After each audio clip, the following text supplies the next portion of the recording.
Matt, how would you describe your round today? I'd say all the action happened in the first 6 holes. I felt like I was 4 under par the first 6 holes and had one unfortunate penalty on the 5th, and after that it was just a lot of pars. Well, just describe the situation on 5. Yeah, it was. We made the right call, and we have the best rule staff in golf, but it was an unfortunate situation. I flew it over the green with my pitching wedge, and it embedded. I took a drop relief from the embedded, and when the ball landed, it popped back out of where I dropped it.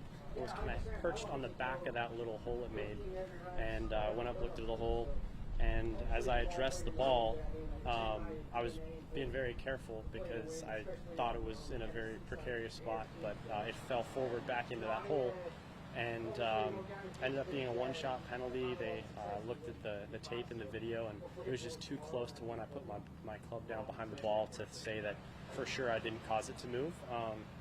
Felt like I was being very careful, and I thought I did everything right, but unfortunately may have caused it to move, and that's a one-shot penalty. So it went back in the original where it embedded? No, so it embedded. I took club length relief because I was taking relief from the embedded ball, and as I dropped it, and sometimes when you drop it from knee height, the ball pops out of where you drop it, but it didn't go very far. It just kind of popped out and perched on the back, and wet grass, rough, and I think it just fell back into that hole where it landed when I dropped it. What's your reaction when something like that happens that's out of your control? Do you get angry? Does it motivate you, or do you just kind of put it away? Well, it took a long time to get the ruling and get it right, and credit to the officials for getting it right. But and then we kind of play a little quicker to catch up to the group in front. There's a lot going through your head, and I was proud of the way I refocused and birdied 6. It's something I do when stuff's on my mind that I don't want, is I just write down everything that's on my mind, and I did that in the back of my yardage book today, and I'd rather have all those thoughts in my yardage book than in my head when I'm trying to play golf. So I did a good job with that. You still have a great chance going into tomorrow. What would it mean to win this event given your history here?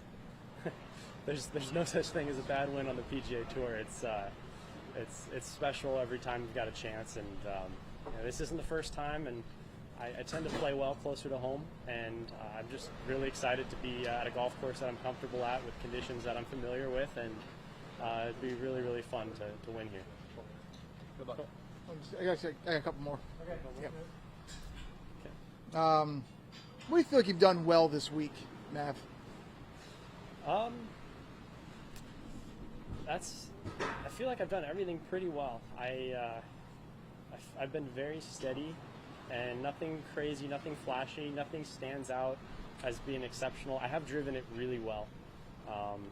That's been huge for me with the driver, especially. You get a lot of crosswinds, downwinds, into the winds, and I've been driving it really, really nicely. But I've just been playing from the correct spots and not putting myself out of position.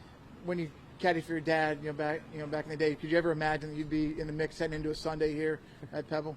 When I was caddying for my dad, I was just worried about trying to qualify for the next tournament at Stanford, and never even thought professional golf was a possibility. So it's pretty fun. I saw a few clips from when I was caddying for him, a couple pictures, and I look so young. I feel so old now.